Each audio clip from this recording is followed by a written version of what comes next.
আল্লাহ পাক নির্ধারণ করে বলেছেন লিয়াবলুয়াকুম আইয়ুকুম আহসানু আমালা। এই হায়াত মওত সৃষ্টি করার বিষয়টা হচ্ছে আল্লাহ পাক দেখতে চান দুনিয়াতে তোমাদের মধ্যে কাজে কে শ্রেষ্ঠ, কাজে কে উত্তম, আহসান কে, কাজে সেরা কে। আল্লাহ পাক দেখতে চান না আমলের মধ্যে এভারেজ কে, গতানুগতিক কে। আল্লাহ পাক দেখতে চান আমলের শ্রেষ্ঠ কে। কবির মানে বড়, আকবর মানে সবচেয়ে বড়, সগীর মানে ছোট, আসগর মানে আরো অনেক ছোট, হাসান মানে হচ্ছে ভালো, উত্তম, আহসান মানে সবচেয়ে ভালো, বেস্ট ওয়ান। আল্লাহ পাক দেখতে চান লিয়াবলুয়াকুম আইয়ুকুম আহসানু আমালা। তোমাদের মধ্যে দুনিয়াতে আমলে আহসানকে। আল্লাহ পাক এভারেজ মুসলিম দেখতে চান না, এক্সেপশনাল মুসলিম দেখতে চান। আমি কি বোঝাতে পারছি?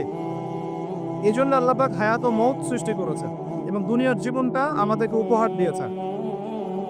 আরেকটা উদ্দেশ্য হচ্ছে আল্লাহ পাক দেখতে চান এই কারাগারের জীবনে আমলের শ্রেষ্ঠকে এবং কে আল্লাহ পাকের বিধানগুলো মেনে চলে, এবং কারা কারা আল্লাহ পাকের জমিনের মধ্যে তার খেলাফতের দায়িত্ব পালন করে। আমরা কিন্তু আল্লাহর খলিফা।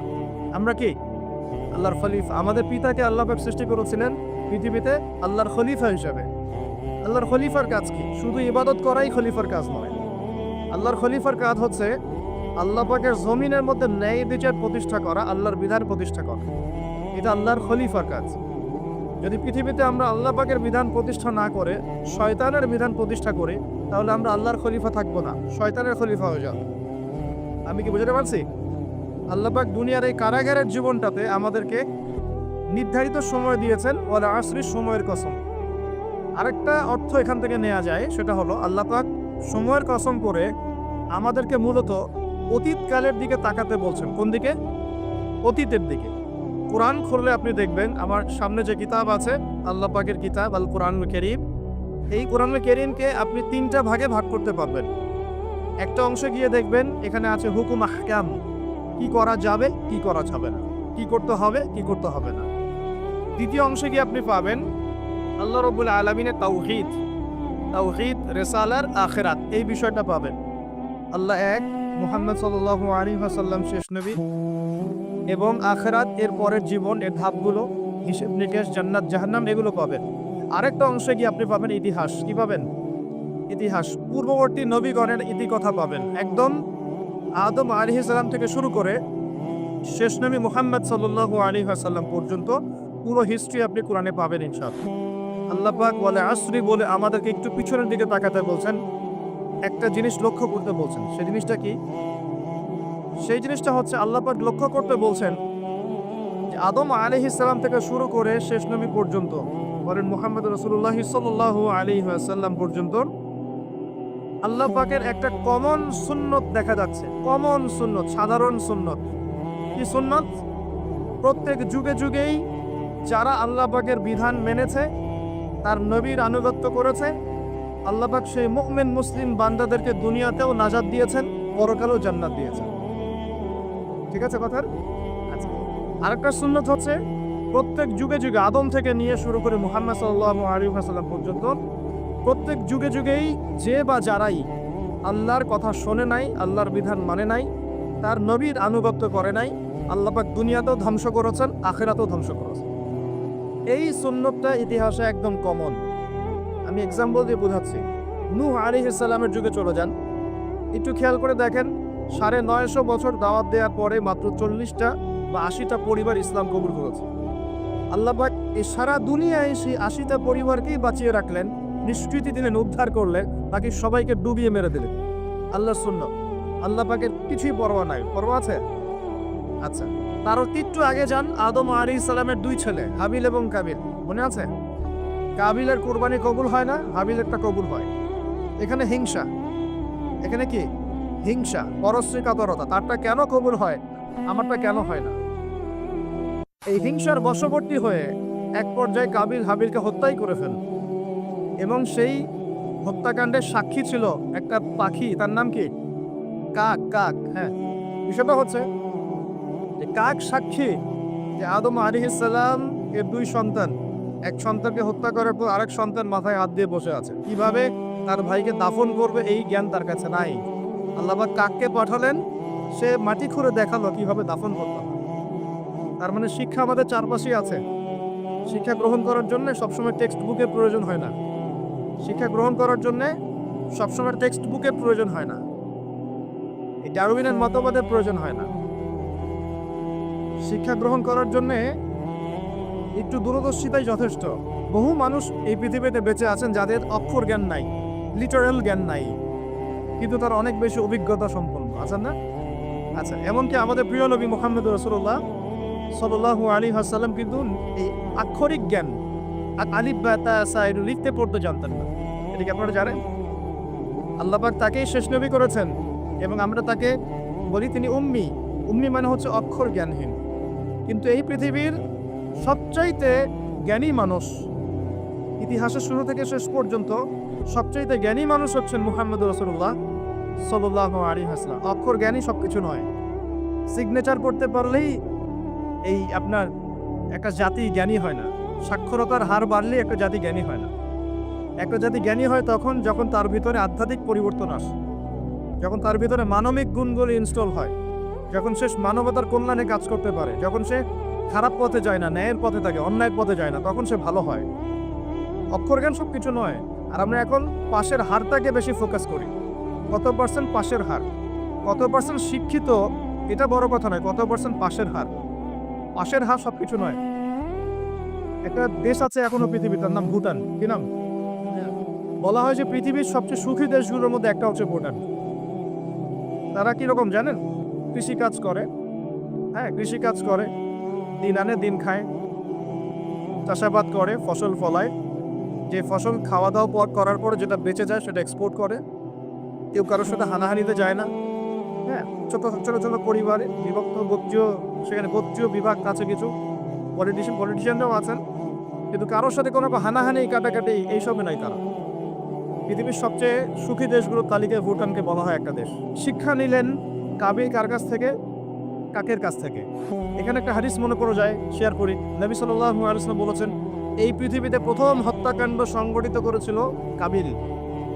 এজন্যই এই পৃথিবীতে যত মানুষকে অন্যায়ভাবে হত্যা করা হবে, বিনা কারণে অন্যায়ভাবে হত্যা করা হবে, এই সমস্ত খুনের যে পাপ, এই পাপের একটা অংশ কাবিলের আমল নামায় যুক্ত করা হবে। বলি নাউজুবিল্লাহ। সপ্তাহে জারিয়া যেমন আছে, আরেকটা টার্ম আছে, সেটা হলো গোনাহে জারিয়া। এটা কি? একটা মাদক দ্রব্যের বার খুলেছেন, আপনি মারা যাওয়ার পরেও যদি মানুষ মাদক খেতে থাকে, কবরে শুয়ে শুয়ে গোনা পাবেন ইনশাআল্লাহ। একটা গান গেয়েছেন যেখানে আজে বাজে মিউজিক আছে বা আজে বাজে শিরকি কথা আছে, কুফরি কথা আছে, মানুষকে আপনার আল্লাহ থেকে দূরে সরাচ্ছে। যত মানুষ সেই গান গাবে এবং শুনবে, আপনার মৃত্যুর পরেও কবরে শুয়ে শুয়ে সেই গোনা পাবেন ইনশাআল্লাহ।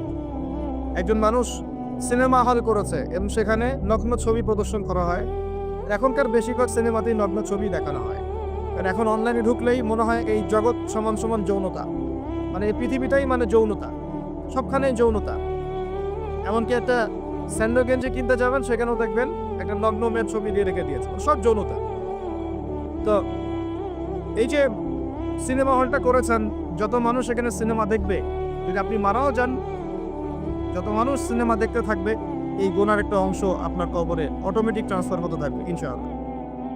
এভাবেই যদি আপনি মাদ্রাসা করেন, যত মানুষ পড়ছে করবে, আগামীতে শিক্ষিত হবে, দিনের জ্ঞান অর্জন করে মানুষের মধ্যে দাওয়াতের কাজ করবে, সমস্ত নেক আমলের একটা অংশ আপনি পাবেন ইনশাআল্লাহ।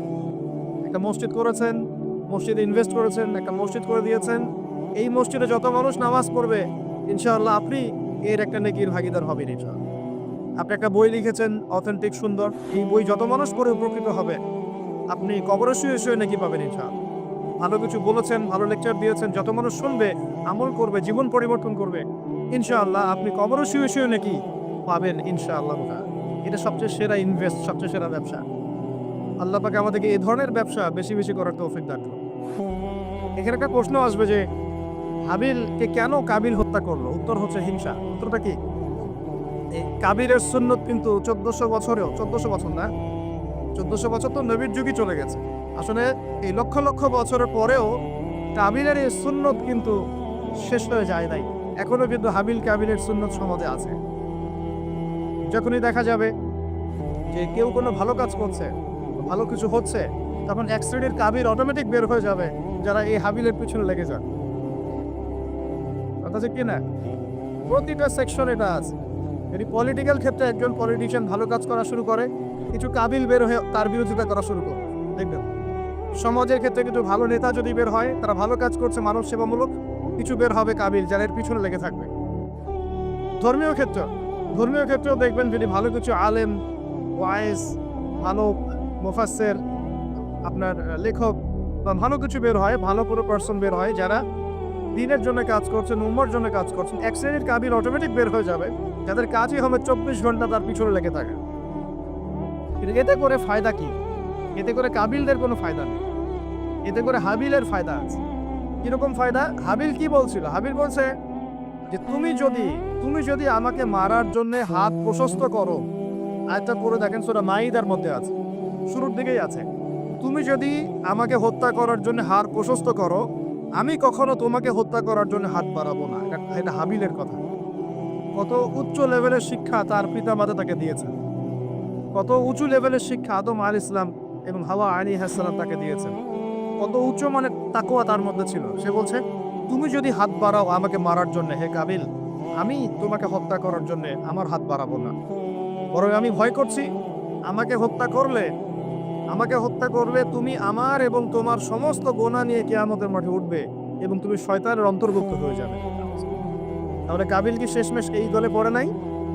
এই দলেই পড়েছে। আল্লাহ পাক আমরা সবাইকে হাবিল হওয়ার তৌফিক দান করুন, আর দৃশ্য অদৃশ্যের কাবিলদের থেকে আল্লাহ পাক হেফাজত করুন বলি আমি। এখানে একটা সুন্নত আল্লাহ পাকে দেখেন, সময়ের কসম, খেয়াল করেন যে ওই সময়েও আল্লাহ পাক হাবিলকে রক্ষা করেছেন, পরকালে জান্নাত দিয়েছেন। কাবিল কিন্তু জান্নাতে যাচ্ছে না, তার ঘাড়ের মধ্যে নিজের ভাইয়ের হত্যার অপরাধ আছে। নবী পরিবারের সন্তান হওয়া সত্ত্বেও তার পরিণতি কিন্তু ভালো হলো না। খেয়াল করেছেন কি? আচ্ছা, এবার সামনে যান। নূহ আলাইহিস সালামের জীবন তো দেখলেন। এই 80টা পরিবারকে আল্লাহ পাক হেফাজত করলেন, বাকি সবাইকে ডুবিয়ে মারলেন। আমরা যারা এখন পৃথিবীতে বেঁচে আছি, এই 800 কোটি বা 1000 কোটি মানুষ, কোনো না কোনোভাবে কিন্তু আমরা সবাই এই 80টা পরিবারেরই সন্তান। কথা বুঝতে পারছেন না? এই যে বিশ্ব ভ্রাতৃত্বের কথা বলি না আমরা, এই বিশ্ব ভ্রাতৃত্বের কথা তো পশ্চিমারা বলে মানুষকে দেখানোর জন্য, কথার কথা বলে। সত্যিকারের বিশ্ব ভ্রাতৃত্ব শিখতে হলে কোরআন পড়তে হবে। সত্যিকারের বিশ্ব ভ্রাতৃত্ব শিখতে হলে কোরআন পড়তে হবে। কোরআন বলছে এই যে পরিবারগুলোকে আল্লাহ পাক বাঁচিয়েছেন, জুদি উপত্যকায় এই নৌকা গিয়ে ঠেকেছে, ওই নৌকায় যারা ছিলেন তাদেরকে দিয়ে পরবর্তীতে পৃথিবী আবাদ করা হয়েছে। নূহ আলাইহিস সালামের 4 সন্তান ছিলেন। কয় সন্তান? একজন হচ্ছে শাম। কি নাম? শাম। এই শাম এর বংশধর হচ্ছে এই যে মিডল ইস্টের মানুষরা, মধ্যপ্রাচ্যের যে মানুষরা আছে, এটা শামের বংশধর। এক ছেলের নাম হাম। হাম ছিল কালো বর্ণের, মানে ব্ল্যাক স্কিন। এই হামের বংশধর হচ্ছে আফ্রিকান কন্টিনেন্টে যে মানুষগুলো আছে, আফ্রিকান কন্টিনেন্ট, এই যে কালো কালো মানুষগুলো, তারা কিন্তু হামের বংশধর। একজন হচ্ছে ইয়াফাস। ইয়াফাস হচ্ছে ওই ইউরোপিয়ান যারা, এরা হচ্ছে ইয়াফাসের বংশধর, সাদা চামড়া। আরেকজন সন্তান ছিল, তার নাম সম্ভবত কেনান। এই সন্তান নৌকায় ওঠে নাই। সে বলেছিল, তার বাবা তাকে ডাকছিল, নৌকায় আসো, আল্লাহর আযাব থেকে আজকে কেউ বাঁচাতে পারবে না। সে বলছে যে আমি পাহাড়ে উঠে যাব, পাহাড় আমাকে সেভ করবে। নবী পরিবারের সন্তান হওয়ার পরেও এই কেনান পানিতে ডুবে মারা গেল। আল্লাহ পাক তাকে বললেন, হে নূহ, লাইসা মিন আহলিক, সে তোমার পরিবারের কেউ না। নূহ আলাইহিস সালাম বলছেন, আল্লাহ, সে আমার সন্তান, তাকে মাফ করে দাও। আর আল্লাহ পাক বলছেন, লাইসা মিন আহলিক, সে তোমার পরিবারের কেউ না।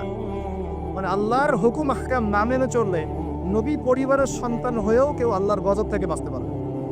আর আমরা তো কিছুই না, আমরা কিছু। আমাদের অহংকার শোভা পায়, আমি অমুক আলেমের সন্তান, অমুক মুহাদ্দিসের সন্তান, অমুক বক্তার সন্তান, হ্যাঁ, অমুক পলিটিশিয়ানের সন্তান, অমুক রাষ্ট্রনেতার সন্তান। এসব জাতি, বর্ণ, গোত্র, এগুলো আল্লাহর আযাব থেকে বাঁচাতে পারবে না যদি কোরআন সুন্নাহ ফলো না করে চলে। এটা মূল কথা। আরো সামনে যান। এবার ইব্রাহিম আলাইহিস সালামের যুগটা আপনাকে দেখাই। ওই যুগের সময়টা দেখেন, বলে আসনি। ওইখানে আল্লাহ রাব্বুল আলামিন ইব্রাহিম আলাইহিস সালাম এবং তার অল্প সংখ্যক অনুসারীকে উদ্ধার করেছেন, বাঁচিয়েছেন। নমরুদের এই বিশাল রাজত্ব আল্লাহ পাক ঘোষিয়ে দিয়েছেন কি দেন নাই? আল্লাহর সুন্নাত পরিবর্তন হয়েছে? আল্লাহ পাক ইব্রাহিম আলাইহিস সালামকে আগুনের পরীক্ষা থেকেও বাঁচিয়েছেন, আর নমরুদকে সামান্য মশা দিয়ে মেরে ফেলেছে। আল্লাহর সুন্নাত কোনো পরিবর্তন হয়নি। নবী মূসা আলাইহিস সালামের যুগে যান, ফিরআউনের বিশাল বাহিনী এখনকার এই রাশিয়ান বা ন্যাটো বা ইউরোপিয়ান কন্টিনেন্টে যতটা আছে, এই সবগুলোকে একত্রিত করলেও মনে হয় ফেরাউনের বাহিনীর মতো হবে না।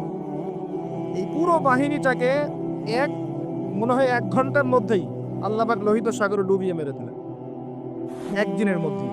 আল্লাহ পাকের কোনো পরোয়া নাই। আর বনু ইসরাইল আর মূসা আলাইহিস সালামকে আল্লাহ পাক উদ্ধার করলেন। আল্লাহ পাকের সুন্নত এটাই, যুগে যুগে বলে আসরি একই সুন্নত। আদ জাতির কথা দেখেন, বিশাল আকার দেখেন মানুষ ছিল, একদম তাল গাছের সমান সমান লম্বা। তারা একটা কথা বলতো, মান আশাদ্দু মিন্না কুওয়া, আমাদের যে শক্তিশালী কে আছে, তারা বলতে কথা। আল্লাহ পাক ওদেরকে 6 দিন 7 রাতের মধ্যেই এই বাতাসের তীব্র বেগে উপড়িয়ে দিলেন, খেজুর গাছের কাণ্ডের মতো ঘরের সামনে পড়ে থাকে। কেউ বাঁচাতে পারলো না। বাঁচাতে পারলো? পরের জেনারেশন আসলো সামুদ জাতি। তাদের নবীর নাম কি? সালেহ আলাইহিস সালাম। সালেহ আলাইহিস সালাম দাওয়াত দিলেন, তারা দাওয়াত কবুল করলো না। আল্লাহ পাক সালেহ আলাইহিস সালাম এবং তার সাথীদেরকে বাঁচালেন। সামুদ জাতিকে বজ্রপাত, বিদ্যুৎ চমকায় না বিদ্যুৎ, এই বিদ্যুৎ দিয়ে পুরো সামুদ জাতিকে আল্লাহ পাক ধ্বংস করলেন। কিভাবে ধ্বংস করলেন জানেন? একবার খালি একটা শব্দ হয়েছে, বিকট এক শব্দেই শেষ। একটা বিকট শব্দ, বাস এক শব্দে সবার জান চলে গেছে, জান কবজ হয়ে গেছে এক শব্দের মধ্যে। সামুদ জাতি শেষ। একটা জাতির নাম ছিল মাদিয়ান, কওমে মাদিয়ান। এই জাতির নবী ছিলেন শুআইব আলাইহিস সালাম। এই জাতির পাপ ছিল, তারা মাপে কম দিত। কি করতো? আজকে যারা ব্যবসা করে মাপে কম দেন, সতর্ক হয়ে যাবেন। একটা জাতির উপর দুর্ভিক্ষ নেমে আসে তখন, যখন ওই জাতি মাপে কম দেয়। আমাদের সমাজে প্রচুর ব্যবসায়ী আছেন যারা মাপে কম দেন, ভেজাল খাওয়ান, একদিনের খাবার আরেকদিন খাওয়ান, মিথ্যা কসম করে পণ্য বিক্রি করেন এবং মানুষকে বিষ খাওয়াতেও দ্বিধাবোধ করেন না, সামান্য কয়টা টাকার জন্য। সামান্য কয়টা টাকার জন্য। কয়দিন আগে দেখলেন না, এই যে বিরিয়ানি একটা রেড করলেন, দেখেন নাই? এই যে 2 গ্লাস খাওয়াচ্ছে, খান, আপনারা খান, ওরা খাবে না, ওরা খাচ্ছে না। এরকম ব্যবসায়ীর সংখ্যা কি কম না বেশি? সবখানেই প্রতারণা। আমি এদিকে আসছি পরে ইনশাআল্লাহ। মানে শেষ জামানার সবচেয়ে বড় সমস্যাগুলোর মধ্যে একটা হচ্ছে বিশ্বাসহীনতা, প্রতারণা। এই জামানায় আমানত উঠে যাবে। কি উঠে যাবে? আমানত উঠে যাবে। আমানতদার ব্যক্তি খুঁজে পাওয়া যাবে না। নবীজি বলছেন ফসকার মতো মনে হবে, ফসকার মতো। গায়ে ফসকা পড়লে যেমন 2-একটা দাগ থেকে যায়, এরকম আমানতদার ব্যক্তি রেয়ার খুঁজে পাওয়া যাবে। মানুষ বলবে অমুক গ্রামে একটা আমানতদার ব্যক্তি আছে, এত রেয়ার হয়ে যাবে। সবখানে প্রতারণা। ঢাকার মতো শহরে যারা আমরা থাকি, মানুষের চোখে মুখে গেলে অবিশ্বাস, খালি অবিশ্বাস। কেউ কাউকে বিশ্বাস করতে পারে না।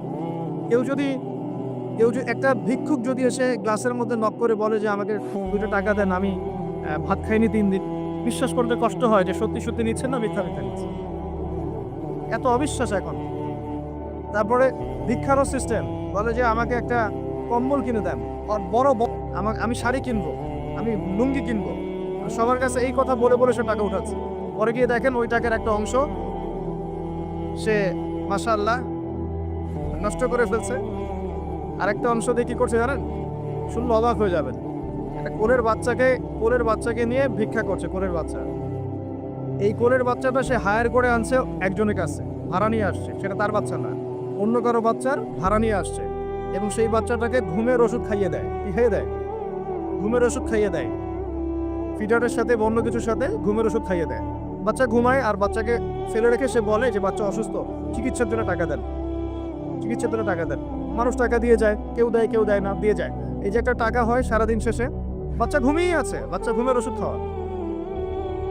তারপরে এই বাচ্চাটার ওসিলায় যে টাকাগুলো সে আর্ন করলো হারাম পথে, এর একটা অংশ সে এই বাচ্চার আসল পিতা মাতাকে দিবে, দিয়ে বাকি অংশ সে সিন্ডিকেট করে খেয়ে ফেলবে। এটাও হয় ঢাকা শহরে। তাহলে এই যুগে আপনি কাকে বিশ্বাস করবেন? কিভাবে বিশ্বাস করবেন? কিভাবে বিশ্বাস করবেন? এটা অবিশ্বাসের যুগ চলছে। জনগণ সরকারকে বিশ্বাস করতে পারে না, সরকার জনগণকে বিশ্বাস করতে পারে না। সমাজ নেতা জনগণকে বিশ্বাস করতে পারে না, জনগণ সমাজ নেতাকে বিশ্বাস করতে পারে না। একজন ইমাম সাহেবকে মুসল্লি বিশ্বাস করতে পারে না, মুসল্লিকে ইমাম সাহেব বিশ্বাস করতে পারে। কোনো কোনো ক্ষেত্রে একটা ওয়াজ মাহফিল হচ্ছে, ওয়াজ মাহফিলের আয়োজক কমিটিকে বক্তা বিশ্বাস করতে পারে না, বক্তাকে ওয়াজ মাহফিলের কমিটি বিশ্বাস করতে পারে। এমনও হচ্ছে, ওয়াজ করে চলে গেছি, এমনও হয়েছে যে ওই খামের ভিতরে সব পাত্তি, কিছুই নাই। তো এরকমও যে হইতে পারে সেটা তো কল্পনা ছিল না। আসেন হুজুর দেখা যাবে, আসার পরে আর দেখার নাম নাই। কোনো কোনো মাহফিল হয়েছে এমন, মাহফিল নেমে গাড়িতে ওঠার পর মাহফিল কমিটির ফোন নাই, বন্ধ। কিভাবে বাসায় যাবো কোনো ফিকির নাই। প্রত্যেকটা ক্ষেত্রে প্রতারণা, প্রতিটা সেক্টরে, উপর থেকে নিচ সব জায়গার প্রতারণা। এই যুগে আপনি আবার একটা মেয়েকে ভালোবাসতে চাচ্ছেন, ভাবছেন যে সে আপনার বিশ্বাস রক্ষা করবে, এখানেও প্রতারণা। দাঁড়ান আমি কন্টেন্ট হারিয়ে ফেলবো। ছেলেকে বাবা বিশ্বাস করতে পারছে না, বাবাকে ছেলে বিশ্বাস করতে পারছে না। দেখেন, সন্তানের জন্য, সম্পত্তির জন্য ছেলে বাবাকে হত্যাও করেছে এই যুগে। মানে সম্পত্তির জন্য ছেলে মাকে হত্যা করেছে। আমি উত্তরবঙ্গের একটা ঘটনা জানি, মাকে জবাই করে দিয়েছে সন্তান সম্পত্তির জন্য। স্বামী স্ত্রীকে বিশ্বাস করতে পারে না, স্ত্রীকে স্বামী বিশ্বাস করতে পারে। হ্যাঁ, তো এই জামানার সবচেয়ে বড় সমস্যা হচ্ছে এই জামানা থেকে বিশ্বাস উঠে গেছে, কেউ কাউকে বিশ্বাস করতে পারে না। খেয়াল করে দেখবেন, ইভেন বাজারে যাচ্ছেন, বাজারে গেলে কেনাকাটা করছেন, একটা অবিশ্বাস সময় চোখে মুখে, না জানি ও আমাকে ঠকায় দেয় কিনা। কেউ যদি ভালো মতো এসে এক কাপ চাও অফার করে, ভাই আসেন চা খাই এক কাপ, বিশ্বাস করতে কষ্ট হবে, না জানি চা এসে যাবে কি খাওয়ায় দেয়। সব ক্ষেত্রে, প্রতিটা ক্ষেত্রে একই অবস্থা। দেখেন, ওই সমাজে ওই মাদিয়ান কওমের মধ্যে এই অবিশ্বাস ছিল, প্রতারণা ছিল, আর মানুষকে তারা মাপে কম দিয়ে ঠকাতো। যে সুন্নত এখন চলছে, এখনো সে কোরআন আল্লাহ পাক কেন নাযিল করছেন, কেন এত ইতিহাস বলছেন? কারণ শেষ জামানার এই উম্মতে মুহাম্মাদি সাল্লাল্লাহু আলাইহি ওয়াসাল্লামের মধ্যে এই সমস্ত সমস্যাগুলো আবার নতুন করে দেখা দিবে। এই কারণেই তো আল্লাহ পাক আমাদেরকে জানাচ্ছেন, আগে এটা হয়েছে, আগে এটা হয়েছে, আগে এটা হয়েছে, সতর্ক থাকুন। কেন কোরআনে বারবার মূসা আর ফেরাউনের কথা আসছে? 136 বার আছে নবী মূসা আলাইহিস সালামের কথা ফেরাউনের সাথে। এতবার কেন? যেখানে আমাদের নবীজির নাম মাত্র 4 বার। কেন এতবার? কারণ শেষ জামানায় উম্মতে মুহাম্মাদের সময়ে মূসা এবং ফেরাউনের সময় যা যা হয়েছিল এগুলো পুনরাবৃত্তি হবে আবার। আল্লাহ পাক সচেতন থাকতে বলছেন। এই যুগেও কি নতুন করে ফেরাউনরা বের হয়ে আসে নাই? ফেরাউন এবং তার দলবল বানু ইসরাইলের উপরে যা করেছিল, এখন ইহুদিরা সেই মুসলিমদের উপর তাই করছে না? একই জিনিস ঘুরে ফিরে আসছে। এই কারণে আল্লাহ পাক আমাদেরকে সতর্ক থাকতে বলছেন, বারবার কোরআনে এগুলো রিপিট করছে। ইতিহাস কেন ব্যাখ্যা করছেন আল্লাহ পাক? বলে আসলে সময়ের কসম, সময়কে মূল্যায়ন করেন, সময়ের পিছনের দিকে তাকিয়ে দেখেন, সময় কত সময় চলে আসছে। এই কমে মাদিয়ান মাপে কম দিত। আমরা যারা ব্যবসা করি, আল্লাহর ওয়াস্তে মাপে কম দিবেন না। একজন সৎ ব্যবসায়ী, আমি দুটো হাদিস শোনাই, আমি তাদেরকে ভালোবেসেই বলছি, ব্যবসায়ীদেরকে আমি ভালোবাসি, কারণ তার অন্ততপক্ষে সুদের মধ্যে যাচ্ছে না। এখন ব্যবসা করে আপনি যদি হালাল ধরে রাখতে না পারেন, তাহলে ব্যবসাটা বৃথা হচ্ছে। আল্লাহ পাক বলেছেন আহাল্লাহুল বাই'a ওয়া হাররামা রিবা। আল্লাহ পাক ব্যবসাকে হালাল করেছেন, সুদকে হারাম করেছেন। আপনি সুদ খাচ্ছেন না, ব্যবসা করছেন, আলহামদুলিল্লাহ। কিন্তু যদি আপনি মাপে কম দেন, মিথ্যা কসম করে পণ্য বিক্রি করেন, সিন্ডিকেট করেন, মাল ইচ্ছা করে মজুদ করে পরে দাম বাড়িয়ে দেন, এই যে 2 নাম্বারই যদি করেন, আমাদের খেয়ানত করেন, তাহলে আপনাদের এই পাপের কারণে পুরো জাতির উপর দুর্ভিক্ষ নেমে আসবে। এটা হাদিস। আর যদি আপনি সৎ ব্যবসায়ী হতে পারেন, নবী সাল্লাল্লাহু আলাইহি ওয়াসাল্লাম বলেছেন, নবীদের সাথে, শহীদদের সাথে আপনার হাসর হবে ইনশাআল্লাহ। একজন সৎ ব্যবসায়ী নবীগণ শহীদগণের সাথে ইনশাআল্লাহ তাআলা কিয়ামতের মাঠে হাসর করবে ইনশাআল্লাহ। আমরা কি এটা চাই না? আরেক শ্রেণীর মানুষকে আমি ভালোবাসি, তারা হচ্ছেন পলিটিশিয়ান। কেন ভালোবাসি? কারণ তারা অ্যাটলিস্ট কাপুরুষতার পরিচয় না দিয়ে নিজের কাঁধে দায়িত্ব নিয়ে সমাজ সংস্কার করার চেষ্টা করছে। আমাদের সমাজে 2 ধরনের মানুষ আছে। এক, যারা খালি সমালোচনা করতে পারে, ভালো মন্দ কমেন্ট করতে পারে। আরেক শ্রেণীর মানুষ চ্যালেঞ্জ গ্রহণ করতে পারে, যে আমি চ্যালেঞ্জ নিয়ে এটাকে পরিবর্তন করব। এই 2 শ্রেণীর মানুষ পাবেন আপনি। এক, কোনো কাজের না, সারাদিন কমেন্ট করতে পারে, এটা ভালো না, এটা ভালো, এটা খারাপ, এটা এই, এটা করতে হবে, ওটা, মানে এটাকে আমি নাম দিয়েছি করতে হবে গ্রুপ অফ ইন্ডাস্ট্রিজ। মানে করতে হবে, এটা করতে হবে, ওইটা করতে হবে, এটা করা উচিত, ওইটা করা উচিত। খুবই বুদ্ধিদীপ্ত মানুষেরা, কিন্তু কাপুরুষ। কারণ নিজেরা চ্যালেঞ্জ গ্রহণ করে এটা বিপদ ফেস করে সামনে যেতে পারে। আলেমদের ভুল ধরছেন, আপনি নিজে আলেম হচ্ছেন না কেন? আলেমদের অনেকের ভুল ধরছে, তো আপনি পড়াশোনা করে আলেম কেন হচ্ছেন না? সমাজ পরিচালনাকারীদের ভুল ধরছেন, সমালোচনা করছেন, তো আপনি সমাজ চালাচ্ছেন না কেন? রিস্ক নিচ্ছেন না কেন? দাঁড়ান, আসেন এখানে। আপনি পলিটিশিয়ানদের সমালোচনা করছেন, তাহলে আপনি পলিটিশিয়ান কেন হচ্ছেন না? আপনি ইকোনমিক সেকশনের মানুষদের সমালোচনা করছেন, আপনি কেন দায়িত্ব নিচ্ছেন না? কেন যোগ্যতা অর্জন করে, ঝুঁকি নিয়ে, চ্যালেঞ্জ গ্রহণ করে সমাজ পরিবর্তন করার রিস্ক নিচ্ছেন না কেন? তাহলে 2 শ্রেণীর মানুষ পাওয়া যায়। কিছু মানুষ শুধু কথাই বলতে পারে, আর কিছু মানুষ কাজ করে দেখায়। অ্যাটলিস্ট তারা কাজ করে দেখানোর জন্যে বা মানুষের ভালো করার স্বার্থে তার একটা দায়িত্ব কাঁধে নিয়েছেন। হয়তো দায়িত্বের যে ইসলামাইজেশন বা ইসলামিক দায়িত্ববোধ এটা তাদেরকে হয়তো বোঝানো যাচ্ছে না, এটা সমস্যা। কিন্তু যদি এই দায়িত্বটাকে ইসলামাইজ করে পালন করা যায়, সমাজের কল্যাণ না কল্যাণ। একজন দায়িত্বশীল ব্যক্তি তিনি যদি কোরআন সুন্নাহর মানদণ্ডে বিচার ফয়সালা করা শুরু করেন, সমাজে কি কল্যাণ হবে না অকল্যাণ হবে? তাহলে আমাদের দায়িত্ব তার কাছে দাওয়াত পেশ করা যে কোরআন এবং সুন্নাহর মধ্যে এগুলো আছে, এগুলো মানবতার কল্যাণে, আল্লাহর ওয়াস্তে আপনি এগুলো ইমপ্লিমেন্ট করেন, ইনশাআল্লাহ তাআলা সমাজের কল্যাণ। এটা আমাদের দায়িত্ব শেষ, বাকিটা তার উপরে। এখন ভালোবেসেই বলি, একটা হাদিস আছে, 7 শ্রেণীর মানুষকে আল্লাহ রাব্বুল আলামিন তার আরশের ছায়ায় ছায়া দিবেন। হাদিসটা শুনেছেন তো?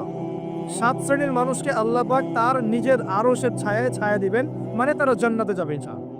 এই 7 শ্রেণীর প্রথম শ্রেণী হচ্ছে ন্যায়পরায়ণ শাসক। ন্যায়পরায়ণ শাসক, যাদেরকে আল্লাহ পাক শাসন ক্ষমতা দিয়েছেন, তারা যদি সমাজে ন্যায় বিচার প্রতিষ্ঠা করে, ইনশাআল্লাহ তারা আরশের ছায়া ছায়া পাবে। অতএব সব জায়গা থেকেই দিনের খেদমতে কাজ করার সুযোগ আছে কি নাই? আল্লাহ পাক আমাদের সবাইকে দিনের জন্য কাজ করার তৌফিক দেন। যে যেখানে আছি সেখান থেকে কাজ করার তৌফিক দেন। প্রিয় ভাইরা, এভাবে ইতিহাস বলতে থাকলে রাত 1টা বাজবে। শর্ট করছি, ঈসা আলাইহিস সালামের যুগে আসে, ওখানে একই সুন্নত দেখবেন। অল্প মানুষ ইসলাম কবুল করেছে, আল্লাহ পাক তাদেরকে বাঁচিয়েছেন। বেশিরভাগ করে নাই, তাদেরকে আল্লাহ পাক ধ্বংস করে দিয়েছে। নবী মুহাম্মদ সাল্লাল্লাহু আলাইহি ওয়াসাল্লামের যুগে আসে, আবু জাহেল, আবু লাহাব, উতবা, সাইবা, এদেরকে আল্লাহ পাক কিন্তু ধ্বংস করে দিয়েছেন। আর নবী সাল্লাল্লাহু আলাইহি ওয়াসাল্লাম তার সাহাবীদেরকে আল্লাহ পাক সম্মানিত করেছেন। বলে আসরি, সময়ের কসম, আল্লাহ পাক দেখাচ্ছেন আমাদেরকে প্রত্যেক যুগে যুগেই, খেয়াল করেন, প্রত্যেক যুগে যুগে ইতিহাসের শুরু থেকে শেষ পর্যন্ত যারাই আল্লাহ পাকের বিধানগুলো মেনে চলবে, তার নবীর আদর্শ মেনে চলবে এবং আল্লাহর বিরুদ্ধাচরণ করবে না, ইনশাআল্লাহ আল্লাহ পাক দুনিয়াতেও সফল করবেন, পরকালেও জান্নাত দিবেন ইনশাআল্লাহ। আর প্রত্যেক যুগে যুগে যারাই আল্লাহ এবং তার রাসূলের বিরুদ্ধাচরণ করবে, নবী রাসূলের আনুগত্য করবে না, আল্লাহর বিধান মানবে না, দুনিয়াতেও ধ্বংস করবেন, পরকালে আযাব দিবেন ইনশাআল্লাহ। এই সুন্নতের কোনো ব্যতিক্রম হবে না। আল্লাহ পাক আমাদের সবাইকে এই কথাটা বোঝার তৌফিক দান। এবার এই সময় বা মহাকালের কসম আল্লাহ পাক আরেকটা কারণে করেছেন, যুবক ভাই আপনি বোঝেন। এই সময় বা মহাকালের কসম আল্লাহ পাক আরো একটা কারণে করেছেন, সেটা হলো আল্লাহ পাক আমাদের হায়াতকে মূল্যায়ন করতে বলছেন। আল্লাহ পাক আমাদের হায়াতকে মূল্যায়ন করতে বলছেন। একটু চোখ বন্ধ করে রাত্রেবেলা চিন্তা করবেন। মনে করেন আপনার হায়াত 60 বছর। কত বছর? মনে করেন আজকে বাসায় গিয়ে ঘুমানোর সময় দোয়া দরুদ পড়ে চোখটা বন্ধ করে ভাববেন, আদনান ভাই কথাটা বলে গেছে, একটু ভাবি। এইটুক যদি ভাবতে পারেন আজকে বাসায় গিয়ে, আজকে ওয়াজ আমার সফল ইনশাআল্লাহ। এই যে 200 কিলো আসছি, আবার 200 কিলো যাবো, ইনশাআল্লাহ সফল। কি ভাববেন প্রিয় ভাই? আমিও কিন্তু তরুণ, আমি কিন্তু বুড়া হয়ে যাই নাই। বুড়া হয়ে গেছে এখনো? আচ্ছা, আপনিও তরুণরা একটু ভাবি, চোখ বন্ধ করে ভাববেন যে আল্লাহ পাক আপনাকে সৃষ্টি করেছিলেন আল্লাহর ইবাদত করার জন্য। সূরা জারিয়াত 56 নম্বর আয়াত, ওয়া মা খালাকতুল জিন্না ওয়াল ইনসা ইল্লা লিয়াবুদুন। 1 2 আল্লাহ পাক আপনাকে সৃষ্টি করেছিলেন যাতে করে আল্লাহর দিনটাকে আপনি আল্লাহর জমিনে প্রচার করেন, প্রসার করেন, প্রতিষ্ঠা লাভ করেন। এই দুইটা আপনার কাজ ছিল। এখন আপনার বয়স হয়ে গেছে 30 বা 25, ধরে নেন যে আপনার হায়াত 60 বছর। তার মানে আপনার জীবনে বাকি আছে এখন 30 বছর। এই যে 30 বছর আপনি নষ্ট করেছেন বা চলে গেছে, চোখ বন্ধ করে চিন্তা করবেন এই 30 বছরে কত ওয়াক্ত নামাজ পড়েছেন, কতদিন রোজা রেখেছেন, এই 30 বছরে 30টা আয়াত আপনি পড়েছেন কিনা, এই 30 বছরে 30টা সূরা আপনি শিখেছেন কিনা, 30 বছরে আপনি 30টা ইসলামিক বই পড়েছেন কিনা, আপনি নবীর 30টা হাদিস পড়েছেন কিনা, 30 দিন জামাতের সাথে নামাজ পড়েছেন কিনা, 30 দিন দিনের দাওয়াত দিয়েছেন কিনা, 30টা দিন দান সদকা করেছেন কিনা। আমি খুব বেসিক কথা বলছি, আমি বলিনি আপনি 30 দিন 30টা যুদ্ধ করেছেন কিনা, এই কথা বলিনি। আমি আপনি বেসিক কথা বলছি, একদম বেসিক প্রাইমারি কথা। আপনি 30 দিন নামাজ পড়েছেন কিনা, 30টা রোজা ঠিক মতো রাখছেন কিনা, আপনি কি 30 বার মেয়েকে দেখে চোখ নামাতে পেরেছেন কিনা, আপনি কি 30টা সূরা শিখেছেন কিনা, 30 বার আপনি কি রাসূলের জীবনী পড়েছেন কিনা, তার হাদিস পড়েছেন কিনা, আপনি কি নবী সাল্লাল্লাহু আলাইহি ওয়াসাল্লামের স্ত্রীদের নাম জানেন কিনা, তার জীবনী জানেন কিনা, আকীদা কি জিনিস আপনি জানেন কিনা, 30টা মাসলা মাসাইল আপনি বোঝেন কিনা। আপনি চিন্তা করবেন এই একটা চিন্তা আপনার জীবনটাকে বদলে ফেলবে ইনশাআল্লাহ। এই একটা চিন্তাই যথেষ্ট আপনার জীবনকে বদলে ফেলার জন্য। এই চিন্তাটা আরেকভাবে করবেন। এটা ভাবার পরে আপনি চোখটা খুলবেন। চোখটা খুলে সাদা কাগজ নিয়ে বসবেন, উঠে বসবেন। বসে আপনি লিখবেন। এই যুব ভাই শোনেন, বসে আপনি লিখবেন। কি লিখবেন? আপনি লিখবেন এই 30 বছরে আপনি কতগুলো গুনাহ করেছেন, মনে পড়ে কি কি।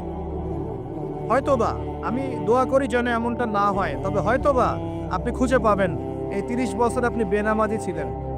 হয়তোবা দাঁড়ান 2, আপনি হয়তো দেখবেন আপনি অনেক দিন রমজানের রোজা রাখেন নাই। আপনি দেখবেন হয়তো আপনি দান সদকা তো করেন নাই, রিকশাওয়ালাকে থাপ্পড়ও দিয়েছেন। আপনি হয়তো দেখবেন যে হলে সিট বুকিং এর জন্য হকি স্টিক নিয়ে মারামারি করেছেন।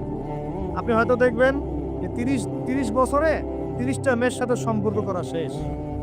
আপনি হয়তো দেখবেন যে আপনি অলরেডি পতিতালয়ে ভিজিট করে চলে আসছেন। আপনি 30 দিন, এই 30 বছরে 30 বার কমপক্ষে এই মাদকের আসরে বসেছিলেন এবং 30 বছরের বহু সময় আপনি অনলাইনে নষ্ট করেছেন, পর্নোগ্রাফি দেখে নষ্ট করেছেন, গোপনে পার করেছেন। হ্যাঁ, আরো অনেক কিছুই করেছেন। আপনি হয়তো এটা খুঁজে পাবেন। মিথ্যা বলেছেন, প্রতারণা করেছেন, মাপে কম দিয়েছেন, অন্যের উপর অত্যাচার করেছেন। আপনি আপনার যৌবনকে কাজে লাগিয়ে, এই শক্তিটাকে কাজে লাগিয়ে আপনি ইসলামের বিরুদ্ধাচারণা করেছেন, হয়তো এটাও পান। এই একটা চিন্তা যদি করতে পারেন, এখন আপনার সামনে এখন রাস্তা দুটা। আপনার বাকি বয়স আছে এখন 30 বছর। বলে আসলে সময়ের কসম, আপনার সময়, আপনার জীবনের সময়টাকে মূল্যায়ন করতে হবে। সময়ের কসম, হয় যদি আমার 30 বছর বাকি থাকে এখন, এই বাকি যে আছে কি না আমিও জানি না। কেউ জানে? অনিশ্চিত পরীক্ষার হল, কেউ জানে না খাতা কখন কেড়ে নেওয়া হবে। আর এটা কারাগারের জীবন, মানে কারাগারে বসে কেউ নিজের মন গড়া পদ্ধতিতে চলতে পারে না। যেরকম রুটিন সেরকম চলতে হয়। কারাগারের জীবনে বসেই আপনি সুদ খাচ্ছেন, কারাগারে বসেই ঘুষ খাচ্ছেন, কারাগারে বসেই জেনা করছেন, কারাগারে বসেই বেনামাজি থাকছেন, কারাগারে বসেই হোয়াটসঅ্যাপে মেসেঞ্জারে মেয়েদের সাথে প্রেম করছেন, কারাগারে বসে। কারাগারের জীবন, কারাগারের জীবন যদি বাকি থাকে আর 20-30 বছর, আপনার সামনে এখন রাস্তা 3টা। 1, আপনি কি গতানুগতিক যেভাবে চলেছেন সেভাবেই শেষ করবেন জীবনটা?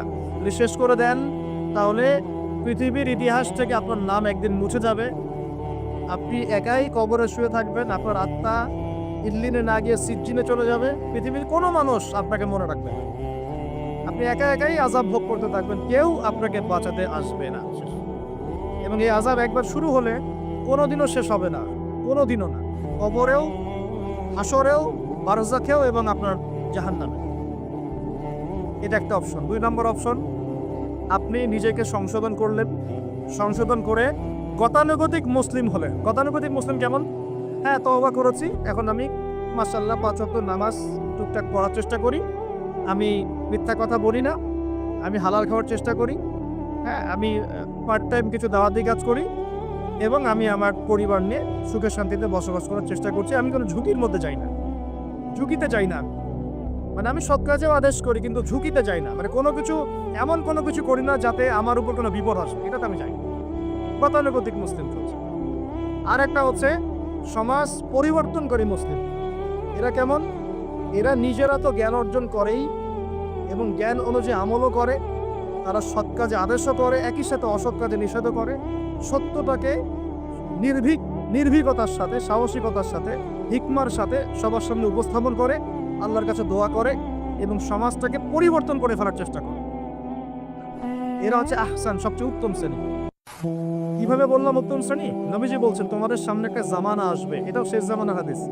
তোমাদের সামনে একটা জামানা আসবে, জামানা সবরিন, কঠিন সবরের জামানা। ঈমান ধরে রাখা, হাতে জ্বলন্ত আগুন ধরে রাখার মতো হবে।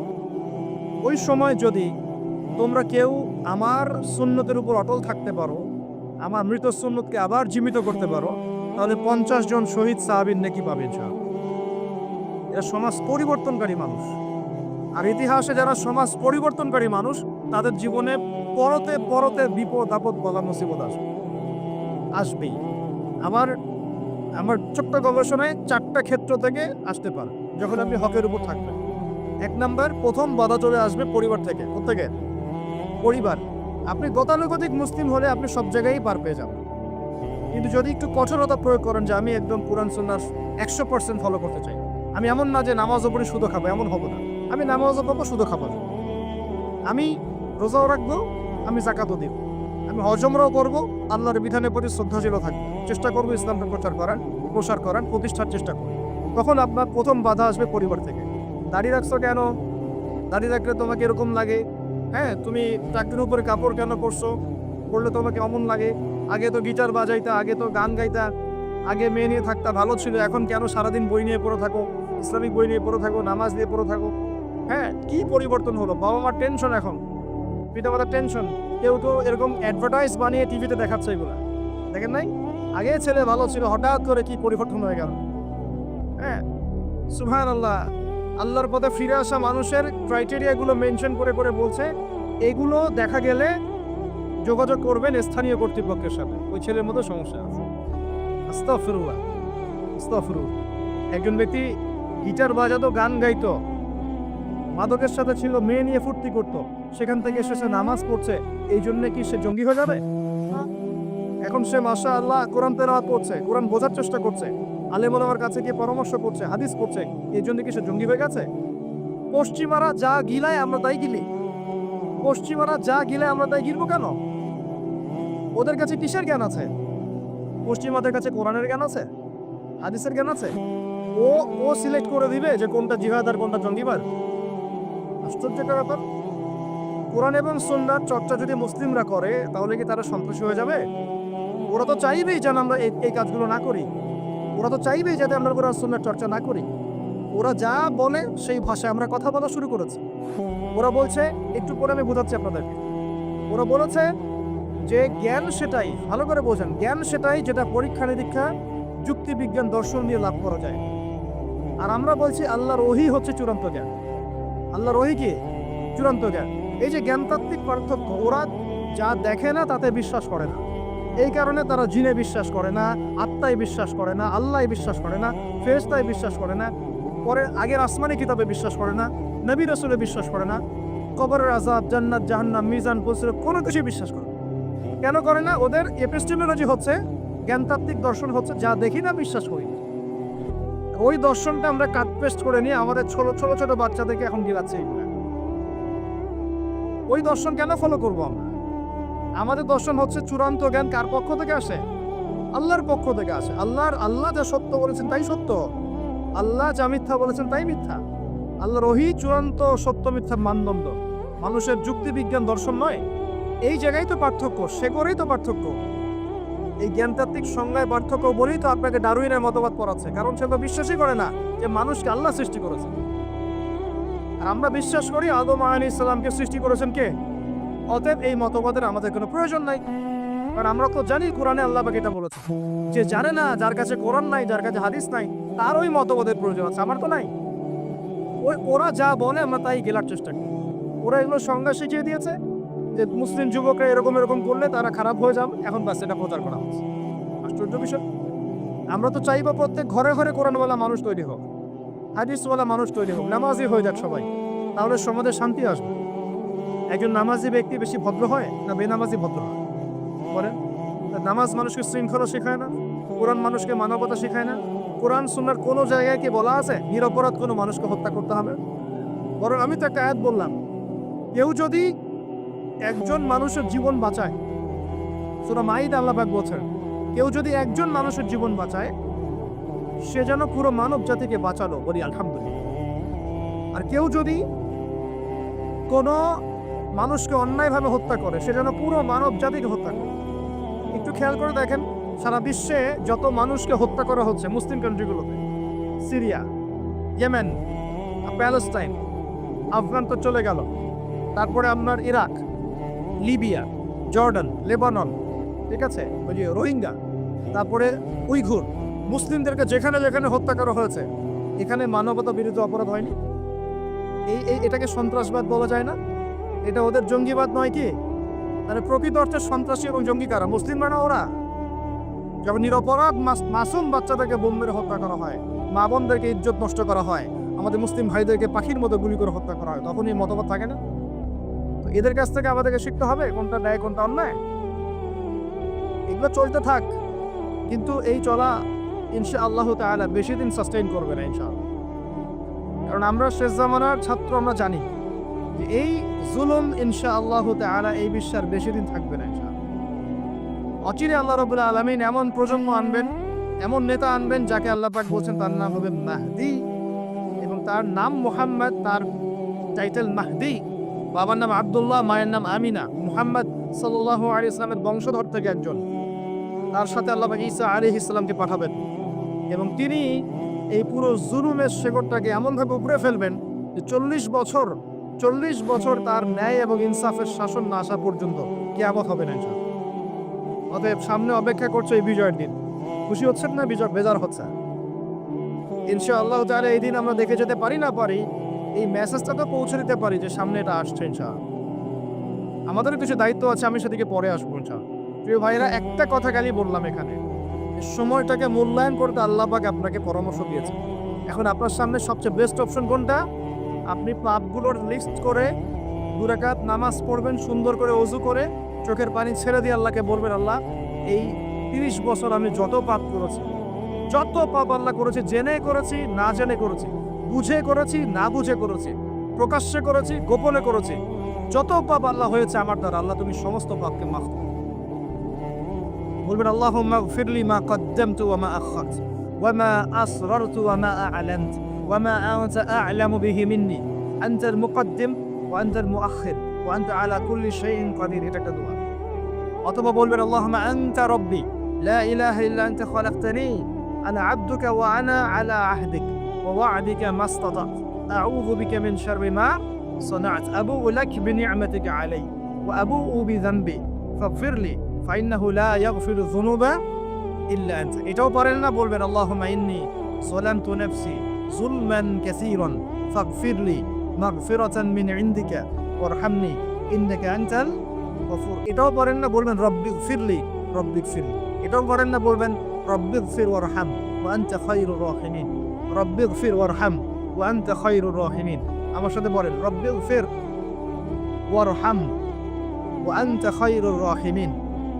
এতটুকু অন্তত বলবেন, বলে চোখের পানি ছেড়ে দিয়ে আপনি তওবা করবেন ইনশাআল্লাহ তাআলা। আল্লাহ পাক কি বলছেন শুনুন। আল্লাহ পাক বলছেন সূরা ফুরকানের শেষের দিকে, আল্লাহ পাক বলছেন ইল্লা মান তাবা, যে ব্যক্তি তওবা করে ফিরে আসবে, ওয়া আমানা, এবং ঈমান নিয়ে আসবে, ওয়া আমিলা আমালান সালিহান, এবং সৎ আমল সম্পাদন করা শুরু করবে, মানে এরপর আর খারাপ কাজ করবে না, বাকি জীবন ভালো কাজ করবে। আল্লাহ পাক বলছেন উলাইকা আল্লাযীনা উলাইকা إلا من تاب وآمن وعمل عملا صالحا فأولئك يبدل الله سيئاتهم حسنات। এরাই সেই ব্যক্তি, এরাই সেই সব মানুষ যাদের সমস্ত গুনাহকে আল্লাহ পাক নেকি দিয়ে পরিবর্তন করে দেবেন ইনশাআল্লাহ। শুধু গুনাহ মাফ করে দিবেন না, আল্লাহ পাক বলেছেন শুধু গুনাহ মাফ করব না, যদি গুনাহ হয় থাকে 1 কোটি, আল্লাহ পাক 1 কোটি নেকি দিয়ে পরিবর্তন করে দিবেন। কিসের অপেক্ষা তাহলে এখন? আজকে এগুলো অপেক্ষা হবে? আজকে রাত্রে ইনশাআল্লাহ তওবা করে, এখনই তওবা করে ফেলবেন ইনশাআল্লাহ। ওয়াজ শুনে বাসায় গিয়ে জায়নামাজে বিছিয়ে 2 রাকাত নামাজ পড়ে খাস তওবা করে, এভারেজ মুসলিম হওয়ার তওবা করব না।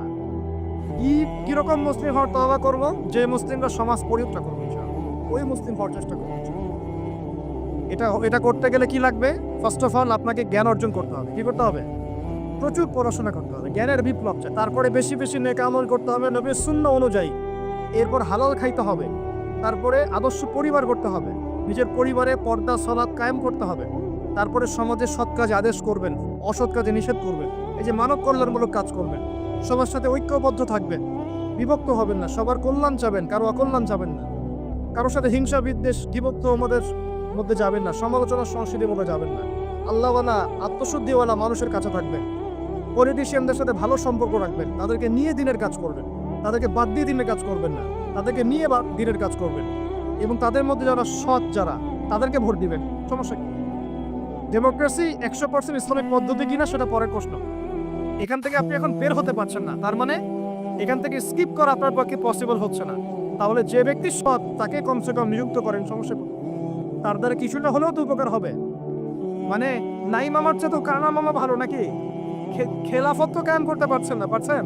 তাহলে যে পদ্ধতির মধ্যে তুলনামূলক কিছু সৎ মানুষ আছে, ওই মানুষগুলোকে নিয়ে আসেন, সমস্যা নেই। ইনশাল্লাহ তারাও দিনের জন্য কাজ করবে। আমরা একটা ঐক্যবদ্ধ জাতি হিসেবে বিশ্বের বুকে মাথা তুলে দাঁড়াবো ইনশাআল্লাহ। ইনশাআল্লাহ আমি খুব স্বপ্ন দেখি, আমি খুব আশা পোষণ করি। আর স্বপ্ন দেখতে হয়, স্বপ্নই আপনাকে ঘুমাতে দিবে না। স্বপ্ন কি? স্বপ্ন দেখতে হয়, স্বপ্ন নিয়েই তো মানুষ বাঁচে। একটা উন্নত জাতি গঠনের এবং সব দিক থেকে সমৃদ্ধ একটা দেশ গঠনের স্বপ্ন আমরা সবাই দেখবো, কেন দেখবো না? এই স্বপ্ন নিয়ে আমরা বাঁচবো, ইসলামিকভাবে গড়বো, যাতে বিশ্বের বুকে আমাদের দেশটা মাথা তুলে দাঁড়াতে পারে। মাথা তুলে দাঁড়াবো মানে কাতার একটা ছোট্ট কান্ট্রি না, ঢাকা শহরের সমানও হয়তো না। কাতার এত ছোট কান্ট্রি, এই ছোট্ট একটা কান্ট্রি সারা বিশ্বের বড় বড় অ্যাফেয়ার্সের মধ্যে মাথা ঢুকাচ্ছে। আপনারা কি জানেন যে আমেরিকার সাথে তালেবানদের যে মিউচুয়াল আত্মসমর্পণের বা মিউচুয়াল যেটা হয়েছে, সন্ধি যেটা আমরা বলি, যুদ্ধবিরতি, বলা যায় যে আমেরিকার পরাজয় এবং তাদের বিজয়, এটাই বলা যায়। তো এখানে সবচেয়ে ভালো ভাইটাল রোল কে প্লে করেছেন জানেন? এই কাতার, ছোট্ট একটা কান্ট্রি। কাতার হচ্ছে আমাদের আয়তন অনেক বড়। ওই যে বলেছি উত্তর কোরিয়া ছোট্ট কান্ট্রি, মাথা পিছু আয় আমাদের চাইতেও কম কোনো সময় মিসাইল বানিয়ে রেখে দিয়েছে, আমেরিকা ভয়ে তার সামনে যেতে পারে। খেয়াল করেছেন? আয়তন কিছুই না, যদি আমরা ঐক্যবদ্ধ হতে পারি, শিক্ষিত হতে পারি, প্রযুক্তির জ্ঞান অর্জন করতে পারি, আমাদের মধ্যে ঐক্য থাকে, আপোষে আমরা মিন মহব্বতের সাথে, ন্যায়ের সাথে যদি আমরা সমাজ পরিচালনা করতে পারি, বাংলাদেশও বিশ্বকে নেতৃত্ব দেবে ইনশাআল্লাহ। কেন আমরা সবসময় নতজানু হয়ে থাকবো? কি জন্য আমরা ঋণ চাবো? কেন আমরা ঋণ দিব? উল্টে ওদেরকে আমরা ঋণ দিব ওদেরকে পুরো। আমরা কি দেই নাই মনে করছেন নাকি? একটা সময় ছিল যখন আমরাই সবাইকে লোন দিয়েছি, জানেন? একটা সময় ছিল যখন এই মুসলিমদের লোনের উপরে পশ্চিমরা টিকে থাকতো। আমরা ওদেরকে জ্ঞান দিয়েছি, মেডিকেল সায়েন্স দিয়েছি, প্রযুক্তির সবকিছু দিয়েছি। ওই মঙ্গোলিয়ানরা যখন আক্রমণ করেছিল বাগদাদ হালাকু খায়ের সময়, তখন আমাদের একটা অধঃপতন ঘটেছে, অনেক জ্ঞান, অনেক সম্পদ নষ্ট হয়ে গেছে। তারপর যখন ক্রুসেড শুরু হলো, ক্রুসেড ব্যাক টু ব্যাক 3-4টা ক্রুসেড হয়েছে, এই ক্রুসেডগুলোতে মুসলিমদের কিছু অধঃপতন হয়েছে। এরপর যখন অটোম্যানরা রাশিয়ার পক্ষ নিয়েছে, আর প্রথম বিশ্বযুদ্ধে যখন ব্রিটেন জয়লাভ করে, তখন মুসলিমদের অধঃপতন শুরু হয়েছে। এর আগ পর্যন্ত মুসলিমরা সারা বিশ্বকে শাসন করেছে। আমাদের ইতিহাস ভুলে গেলে চলবে না। স্বপ্ন দেখেন, ইতিহাস পড়েন, আল্লাহ পাক সময় মূল্যায়ন করতে বলেছেন। প্রিয় ভাইরা, ইতিহাস পড়েন, কোরআনের হিস্ট্রি পড়েন, বিশ্বের হিস্ট্রি পড়েন, নিজের সময়কে মূল্যায়ন করেন। আজকেই তওবা করেন, ফিরে আসেন এবং দিনের জন্য কাজ করেন, প্রত্যয় ব্যক্ত করেন। আল্লাহ পাক তৌফিক দান করেন। এই সময় কসম করে আল্লাহ বলছেন সবাই পদের মধ্যে আছে। সবাই বলতে কারা?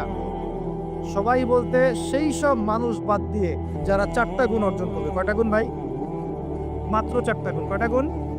এই 4টা গুণ একসাথে অর্জন করতে পারবো ইনশাআল্লাহ? ওয়াদা করছি পারবো ইনশাআল্লাহ, চেষ্টা করবো তো ইনশাআল্লাহ।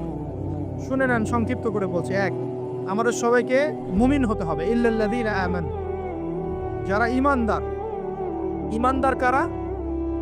উত্তর হাদিসে জিবরিলের মধ্যে আছে, নবী সাল্লাল্লাহু আলাইহি ওয়াসাল্লামকে জিবরাইল আলাইহিস সালাম জিজ্ঞাসা করছেন, আখবিরনি আনিল ঈমান, হে নবী আমাকে ঈমান সম্পর্কে বলো। এই জায়গায় একটু ভালো করে বোঝেন, এখানে বর্তমান যে শিক্ষা ব্যবস্থা নিয়ে যে কথাটা উঠেছে, এর একটা গোড়ার সমস্যা চলে আসবে। একটু ভালো করে বোঝেন এই জায়গাটা। জিবরাইল আলাইহিস সালাম বলছেন, হে মুহাম্মদ সাল্লাল্লাহু আলাইহি ওয়াসাল্লাম, ঈমান কাকে বলে? নবীজি বলছেন, আল ঈমান, ঈমান হচ্ছে আন তুমিনা বিল্লাহ, তুমি আল্লাহতে বিশ্বাস করবে। 1, ওয়া মালাইকাতিহি, ফেরেশতাগণে বিশ্বাস করবে। 2, 3, ওয়া কুতুবিহি, আসমানি কিতাবসমূহে বিশ্বাস করবে। 4, ওয়া রুসুলিহি, রাসূলগণে বিশ্বাস করবে। 5, ওয়াল ইয়াউমিল আখির, পরকালে বিশ্বাস করবে। 6, ওয়াল কদরি খাইরি ওয়া শাররি, তাকদীরের ভালো মন্দে বিশ্বাস করবে। একটু মনোযোগ দিয়ে দেখেন, ঈমানের 6টা পিলার কি ছোঁয়া যায়? এগুলো কি কঠিন? এগুলো কি তরল? এগুলো কি বায়বীয়? এগুলোকে কি জ্ঞানের সংজ্ঞায় ফেলা যায়? ঈমানের 6 পিলারকে চোখে দেখা যায়, স্পর্শ করা যায়? ঈমানের 6 পিলার, এই 6টা পিলার, এই 6টা পিলারকে কি ল্যাবরেটরিতে ল্যাবে বসে প্রমাণ করা যাবে?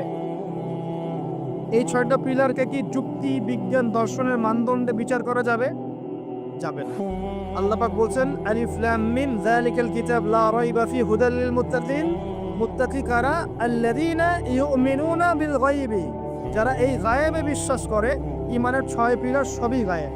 এই গায়েবে অদৃশ্য বিশ্বাস না করতে পারলে আপনি মুমিন হতে পারবেন। আমাদের বিলিভ, আমাদের বিশ্বাসের ভিত্তিটা হচ্ছে অদৃশ্য। আমাদের বিশ্বাসের ভিত্তি কি?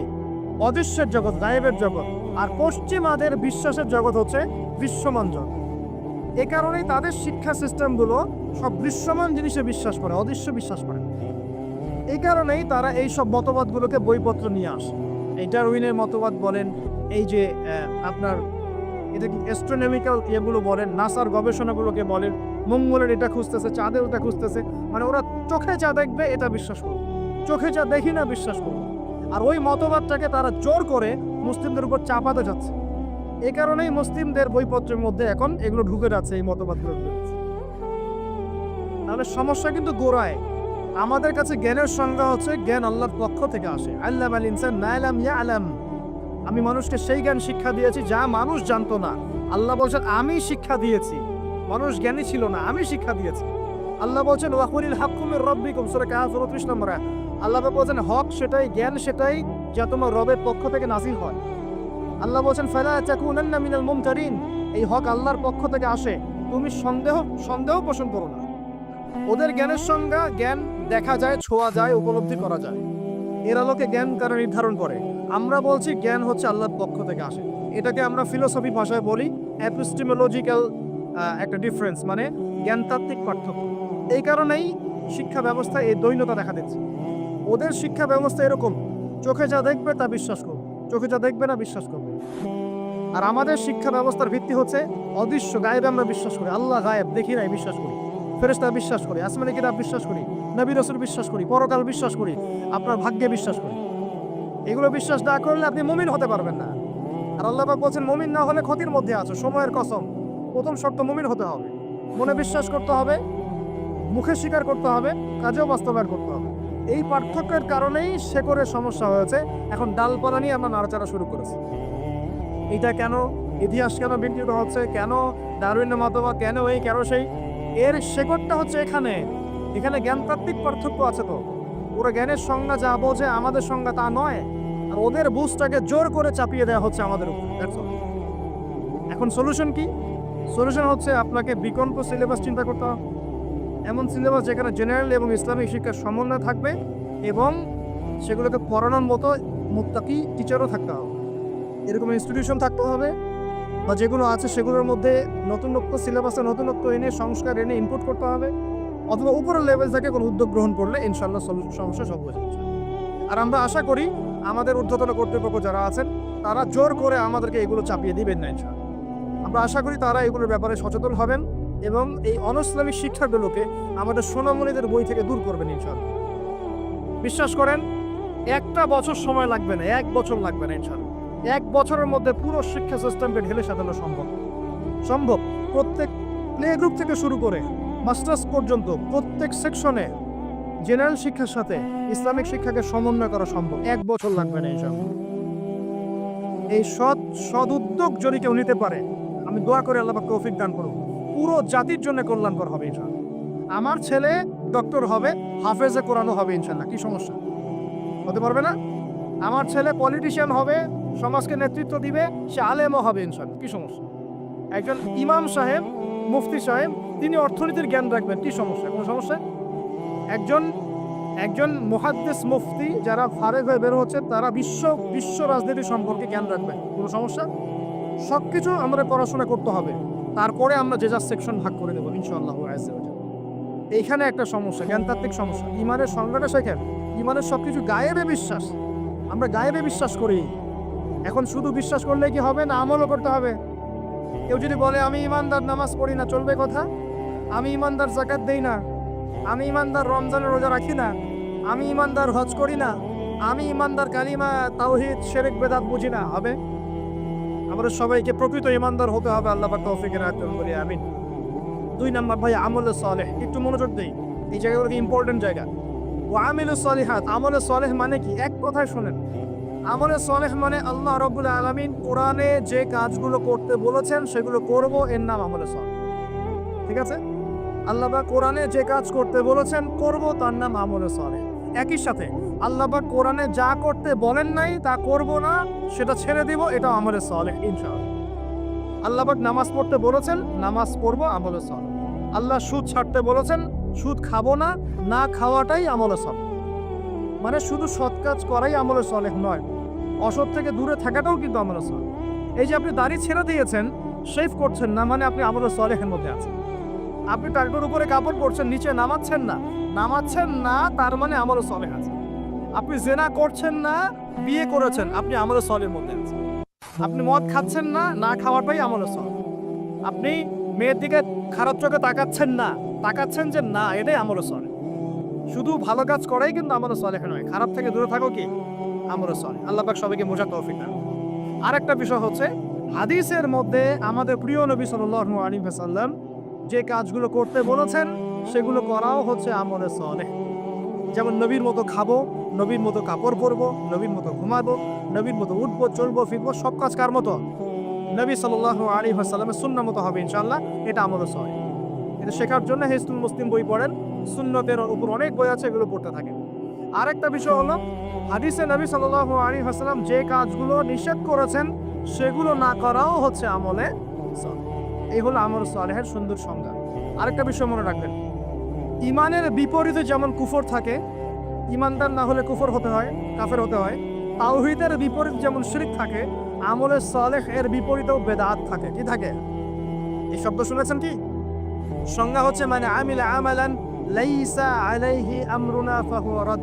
কোন ব্যক্তি যদি এমন কোন আমল করে যে আমলের পক্ষে নবী সাল্লাল্লাহু আলাইহি ওয়াসাল্লামের পক্ষ থেকে কোনো দলিল প্রমাণ নাই, সাহাবীদের পক্ষ থেকে কোনো দলিল প্রমাণ নাই, এরকম যদি কোনো আমল কেউ করে, এরকম কোন আকীদা কেউ পোষণ করে, সেটা হবে বেদাতি আমল, বেদাতি আকীদা। বোঝা যাচ্ছে? বেদাতি আমল আকীদায় কেউ লিপ্ত থাকলে তার আমল কবুল হবে না, তার আমল কবুল হবে না। তার আমলকে আল্লাহ পাক ধুলো বানিয়ে দিবেন, হাউজে কাউসারের পানি পাবে না, নবীজি সহকান লিমান গায়্যারা বাদি বলে তাড়িয়ে দিবেন এবং জাহান্নামে যেতে হবে।